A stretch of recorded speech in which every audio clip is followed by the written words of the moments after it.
May dadaan ng kotse, mahaharangan yung video ko. Ha! Okay, naharangan na ako. Ito nga pala guys yung boses ko nang wala yung TNW na wireless microphone. Di ko alam kung naririnig nyo ba yung aircon or yung electric fan. Ito naman yung resulta kapag meron kang TNW na wireless microphone. Sound check, sound check. Naririnig nyo na ba ako? Malinaw, malinaw. Okay ba, okay ba? O di ba? For sure kanina maingay, ngayon boses ko lang yung maririnig nyo. At very compact and handy na siya gamitin kasi naka-magnet lang siya sa damit ko. Hindi ko alam kung gaano kalayo yung kaya niyang masagap pero lalayo ako tapos may mga sasakyan dito sa likod. Tulad nito, may dadaan sasakyan. Hindi ko alam kung maririnig nyo siya pag naka-mic ako Nandito ako sa likod ng sasakyan, hindi ko alam kung naririnig nyo ba ako o hindi. Basta nandito ako sa may likod ng sasakyan. Hindi ko alam kung kita nyo ba ako or what.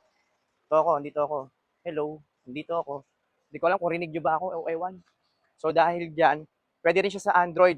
Type-C, subukan naman natin sa Type-C ni Android. Let's go. Guys, ito yung quality ng Android ko Guys, naka-Android camera naman ako. Tingnan natin kung effective naman siya sa Android. Kasi maganda yung quality sa iPhone Pag iOS maganda Pero kapag Android ba, maganda pa rin ba? I mean, syempre magkaiba yung quality ng video, pero yung microphone, malinaw ba? Knowing na may sasakyan dyan malapit sa inyo guys. Malinaw ba? Malinaw, malinaw. Okay ba? Malinaw pa rin naman, di ba? Kahit malayo, di ba? Ang ganda pa rin naman talaga kasi TNW yun TNW yan, napakaganda talaga niyan kahit Android. Kaya kahit nagsisimula ka talaga mag-content creator, kailangan mo to.